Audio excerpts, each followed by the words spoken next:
Go. Years ago. Okay, so I was at Children and Youth.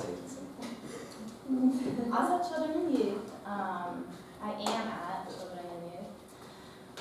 So basically, CYA is a public child welfare agency, and they're mandated to provide protection services to Lancaster County children and their families.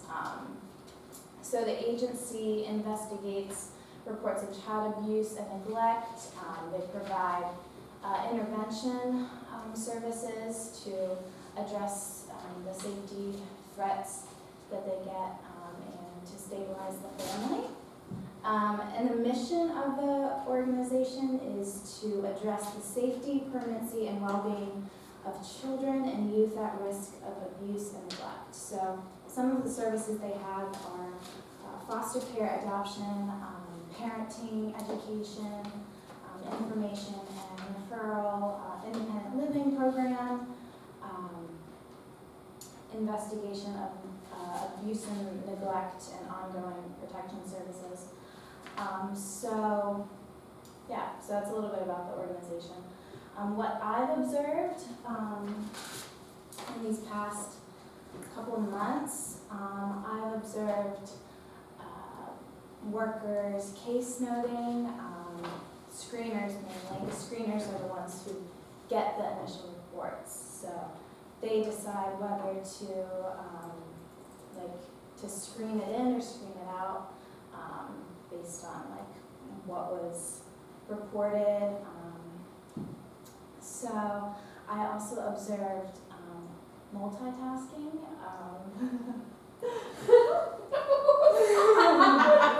I'm sorry, it's a very fast-paced environment.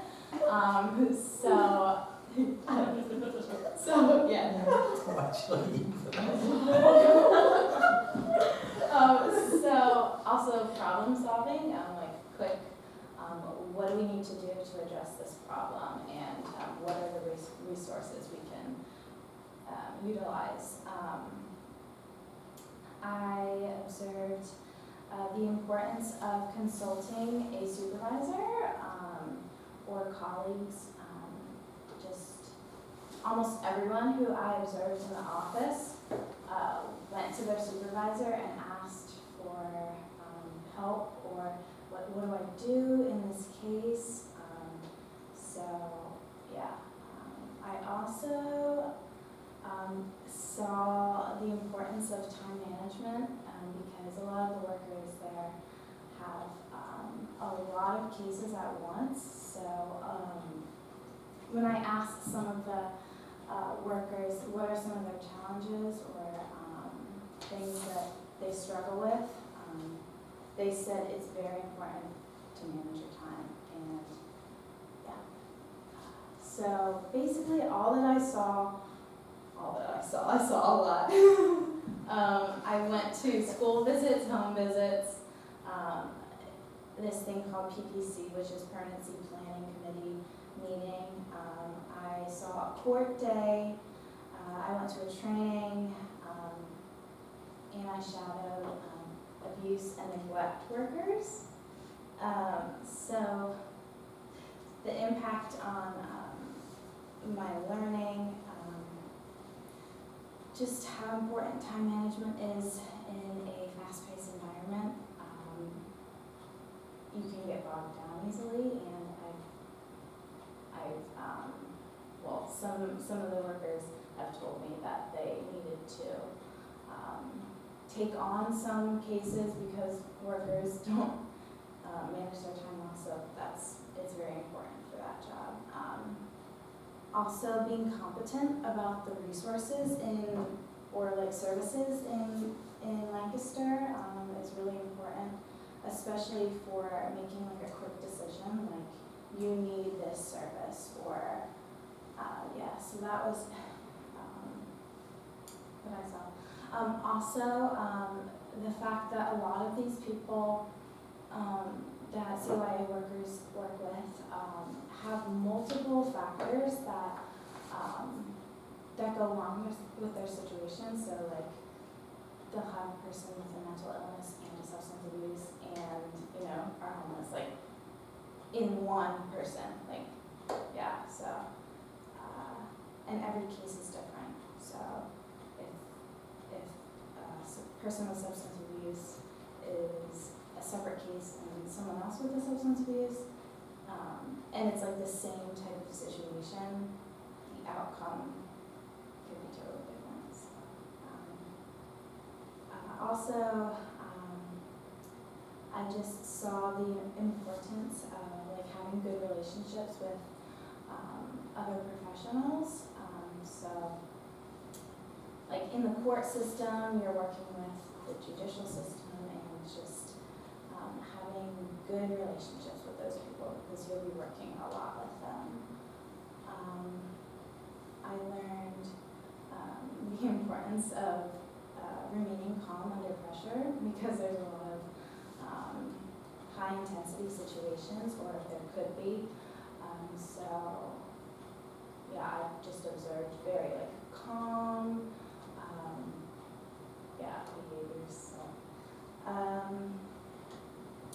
probably one of the most important things that I could say is maintaining the client's dignity and worth is very important. And in a secular workplace, you don't always get that from colleagues.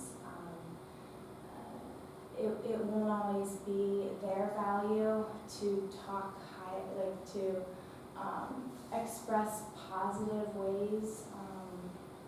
I don't know, like, or like the strengths, they might not always express the strengths, but I just thought that was really important. And just validating and advocating for these people. So, yeah. And you appreciate it. I appreciate it all the work that I do very for the much, past yes, 20 I years. do, because it's hard, and I know, yeah. All right. So for the next, so we don't have time for questions, so who's going to go next? Kristen? No. All right. I was at the Good Samaritan shelter.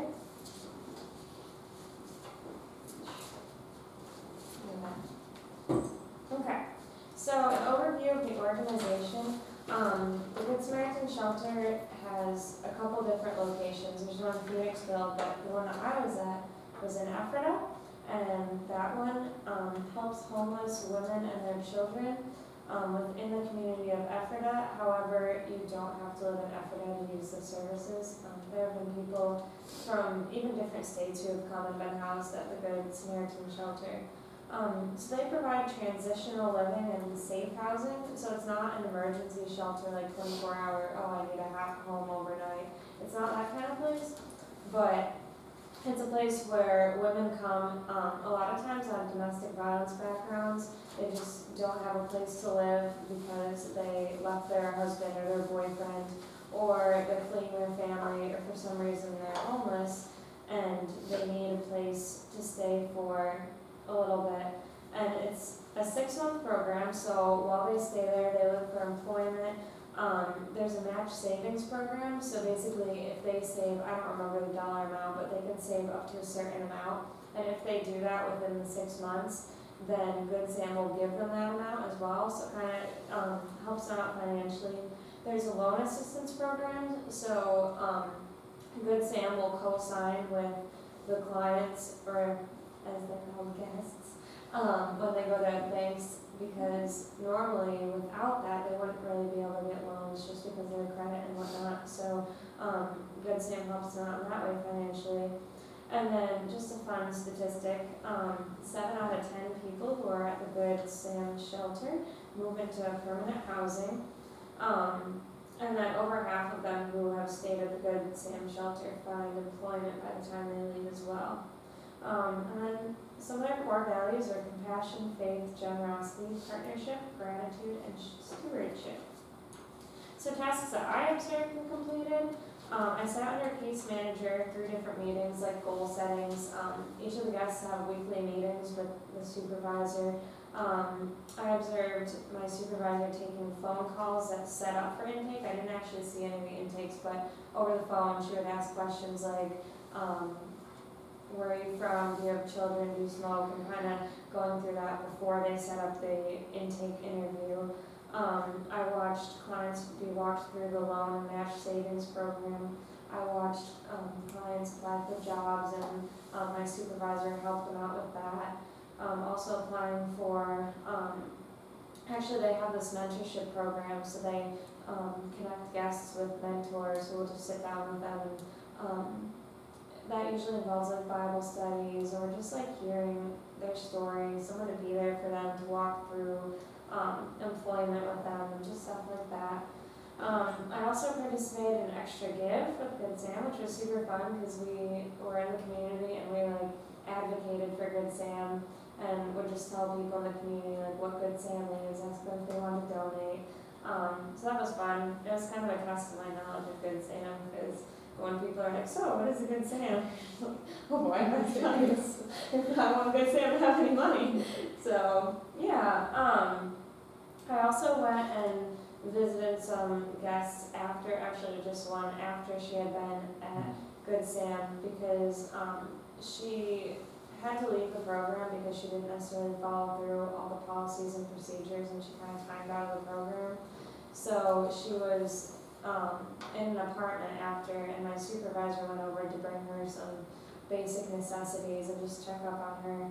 I also was in a staff meeting, which was nice because I met with both the director at the one I was at and then the directors at the Phoenixville one, and I got to see some of their role plays and hear about the different procedures and values of Good Sam. And then some things that I learned. Self-determination is huge. My supervisor would tell a lot of guests like, oh, I think you should check into this, or have you thought about this? And then sometimes they'd be like, oh, I don't know about that. And even though my supervisor and I thought it was a good idea, it's their right to self-determine and decide if they want that option or not. I observed a lot of ethical dilemmas, program policy versus homelessness, and the situation of the apartment. She didn't go through with any of the policies of the program. She didn't follow the procedures. So at that point, how much grace do you give? And that definitely looks different in a nonprofit. So that's another thing that I learned. There's more flexibility in a nonprofit as opposed to a governmental organization. I learned a lot about confidentiality. We had some phone calls that were a little bit sketchy, just asking for information about different things, and I watched my supervisor just convey information that she was allowed to convey without saying anything about the guests. And then also non-discrimination in a nonprofit. So it's a Christian organization, and it was interesting to consider what happens if someone comes in if they're not a Christian and they don't want to be a part of the Bible studies and such like that. But just because they are, from a different religion, we can't discriminate and we can't refuse services to them. So it's kind of navigating what that looks like in a nonprofit if they don't necessarily have the same values. So those are some of the things that I learned, and that is the big consideration stuff. Good. Don't have time for questions. Do you want me to go? You need to go. Yeah. Okay, so here you go, guys. This is one. That's actually a newsletter.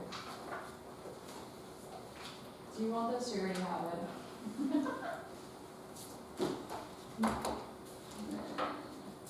This talks more about the services. So I did mine, or I'm currently still doing my practicum at Day 7 Ministries. It is a clinical setting. So they do one-on-one therapy, they do group therapy, which is really cool. And they also do, the executive director goes around and does different speaking engagements at different churches around the area, just explaining and also educating churches on the topic of sexual brokenness and how that is involved in our culture today, because it's continuing to be a growing field. And then this is actually an intake that I thought was very interesting from the board. So those are some of the services that they provide. And then what else is really, Day 7 is nonprofit, but it's also a ministry. So what's really unique is that they don't accept any insurance at the organization. They firmly believe that if somebody can't afford it, they have a lot of donor funds, and it's called Voice of Hope Fund. So they get donations, and then if you can't pay the full price of the therapy, then the Voices of Hope Fund will be able to pay. So it's not hindering anybody from receiving the services that they may need. What else do they do? Yeah, anyways, I just appreciate how a lot of the other clinical places in the area, it's if they don't want also to have the insurance aspect of the clinical, because a lot of the times it's a fixed cookie cutter, you need to get better in 6 sessions, and if not, then you, that's all the insurance will cover. And Day 7 will work with you as long as it takes. So what did I do this semester? So I followed a therapist around, her name is Becca King. So I was able to sit in on 2 different clients. One of the clients actually, after I sat in for about 3 sessions, asked Becca if I could no longer sit in because she felt uncomfortable. So then I was sitting in with just 1 client. I also was able to see Becca has her master's in social work. She's a licensed social worker, but she's going for LCSW. So I was able to go with and shadow one of her supervision meetings, which was really interesting, just because that's something that I'm looking to and do in my further education. I also have been sitting in on the board meetings, which Kurt is on board. So it's been interesting to see the administrative aspect to the organization, to see how the therapists are practically using the skills and helping clients, but then also the administrative and how the board is getting there's an executive director and then therapists underneath him, giving him direction and the vision of the organization, how to go throughout continuing the vision. I also went to a staff meeting, which was really interesting because I was able to see how they collaboratively come together, talk about different things in the organization, and they also talk together about intakes and then which therapists they see would fit the clients. So clients either, they have an array of issues. It could be something from pornography. A lot of women have sexual abuse, marriage issues, stuff like that. Even just one of the clients that I've been following around, she is Catholic and she's been struggling. She has OCD and she's been struggling with Catholicism has something called vocation. Am I called to celibacy or am I called to get married? It's not your decision. They feel it's a calling from God. So seeing her time in sessions with Becca, and also seeing cognitive behavioral therapy being used and solution-focused therapy approach and techniques and stuff like that. So a lot of the practical change process. Yeah, put to action with all of the different individual skills that we've been learning in class. What else have I seen? Oh, yesterday I was at the group therapy training for the way that it is set up is there's a therapist and then usually it's called lay leaders, so it's usually people that are like have been a part maybe of the group and they've shown maturity and they've not graduated necessarily from the group therapy, but they've shown more maturity in that they're going to help the therapists with the group and what they're doing. In order to get to group therapy, you have to first go through individual therapy, which I think I've seen, it's very beneficial, I think. It gives the client a different level of self-determination and also stewardship and accountability, and it's not something where like AA and NA are also addiction group therapy things, and from what I hear from the different therapists, it's a higher level of accountability than just going to a weekly AA meeting. Something I've learned, the different learning impact, as I said, I've seen cognitive behavioral therapy and the solution focused. Just also being able to empathize with the clients and their brokenness and hear these stories. And just hear also, a lot of the clients have some type of mental health, not illness, but they're struggling with depression because of all of their circumstances that they're going through, and how to address those different components in therapy, and just the breakdown of individuals. When you have an addiction, you can't function. You're not whole the way that Christ has called us to be, and Day 7 really seeks to restore that wholeness and point you to Christ in a way that is glorifying to God, and to have them understand how to use our sexuality in a God-honoring way.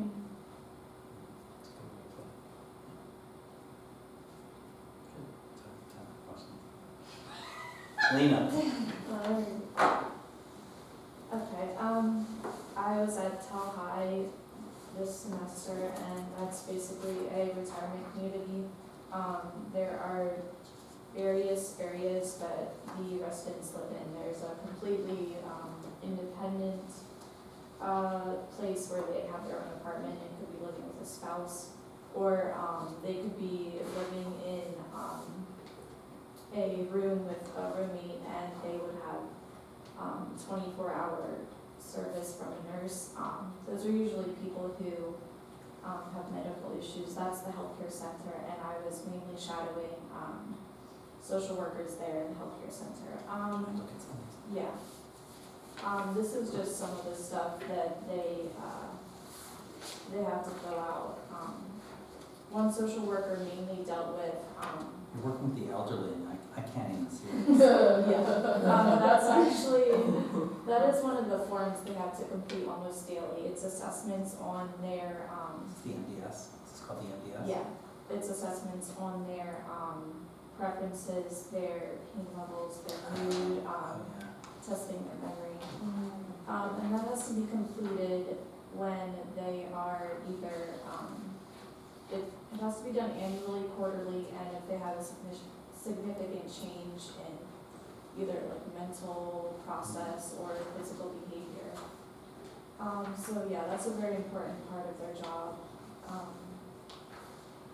They also have to have care meetings. That's basically a meeting about the resident, and their family is allowed to be involved in that. Sometimes the family members choose to be there.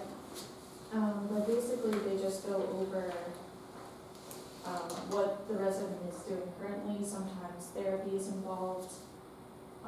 They have a nurse sit in on the meeting, as well as sometimes a therapist or a doctor. And they go over the residents maybe 1 or 2 weeks and see what has happened in that time. Maybe they had a fall, and they talked about what they could do to prevent a new fall from happening. They talk about new medications maybe that are being taken, or any concerns that the family might have, and questions. That's also a big part of their job description, is care meetings. They do a lot of meetings with social workers and other departments. They collaborate a lot with like the dietitians, the nurses, doctors who come in to do annual checkups with the residents. They come at least once a week or even more. So they are there to basically just help the residents in whatever way they can. So some of the tasks that I observed were the care meetings. I also, I shadowed some of the more independent resident social workers. They didn't have such a big workload as the social workers on the healthcare center, since that was a lot of like medications and Medicare and health insurance. There's just a ton of paperwork that's involved with that. But one thing that I did with one of the more independent social workers was a level of living assessment.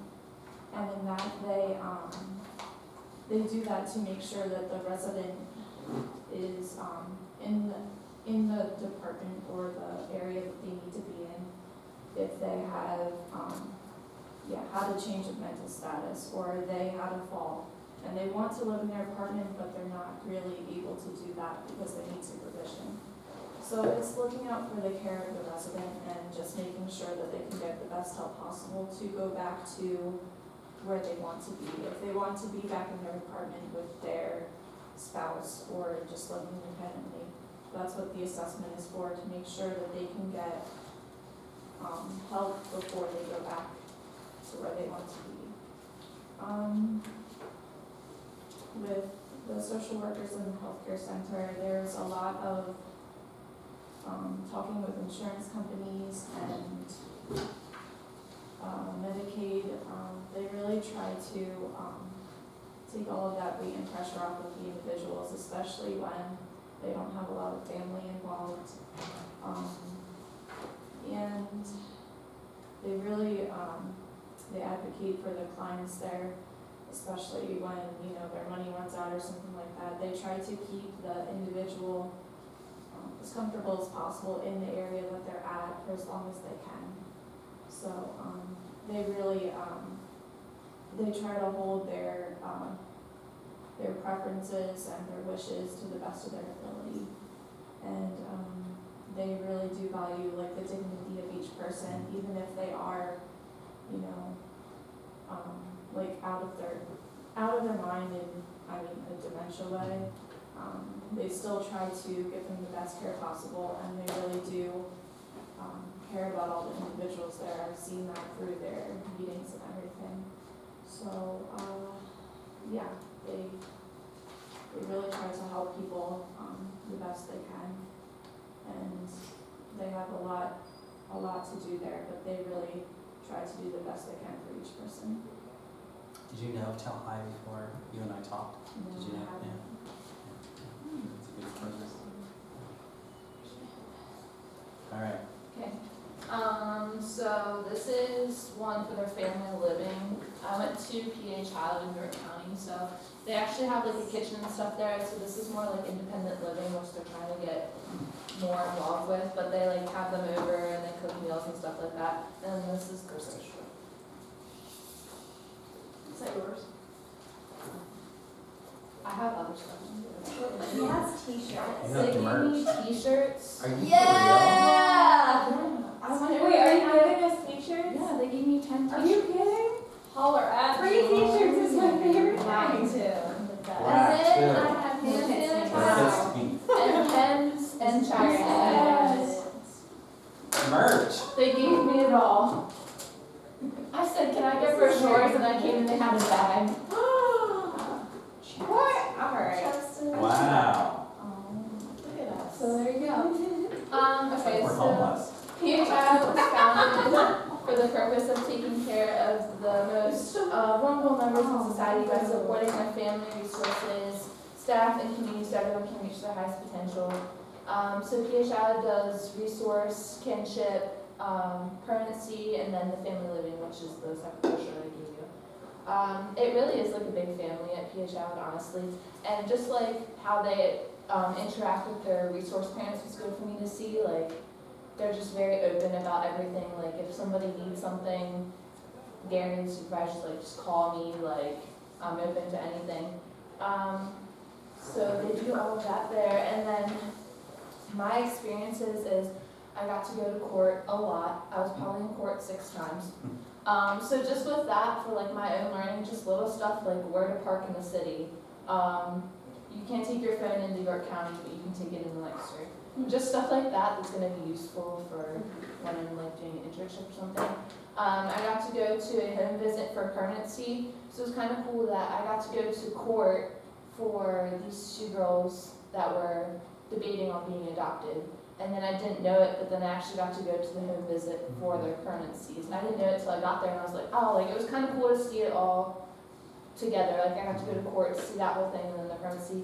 So I got to see the caseworker ask questions, you know, personal questions kind of, like to the mom about like her past, her background, her family, stuff like that. And then I also got to learn with the permanency worker that she does like case files individually for like, their own kids. So she does like scrapbooks with them and stuff like that, like depending on the age. So I thought that was cool. Just hearing stories from the social workers about like their past, you know, cases and stuff like that. Learning the way of the city, and then I also got to sit on a resource family parent call. So like they had a child who had I forget what it was, a whole bunch of different things, and they were like, we need to call this family, and it's almost like you need to like, I don't want to say sell the kid, but you need to make it sound good, like for this family to take them. So I got to sit in on that, and then I actually got to hear like the answer from the parents call back. They're like, we just think it's too much for us, like. So it was kind of sad, but at the same time, it was cool to like sit in on that and see like, you need to tell them everything, like with the child. Impact on learning, connections with other professionals. So like even when I was in the car, like riding with one of the social workers to the home visit, she's like, what do you want to do for your next practicum? And I told her, and she's like, oh, I know this person I can call, I know this person, like just stuff like that, like to help you. Strength-based approach, especially with being in court. Like I got to see a lot of negative things, so just looking at all the positive was good. I also got to go into an adoption court, which was more happier. But they said Lancaster, like they celebrate when you have like adoption, like cake, food, stuff like that. York County, they're like, all right, see ya. like they don't really care. And then time management, so just like caseloads, filling out home studies, typing up things, like the social worker that I was with when I went to the permanency home study.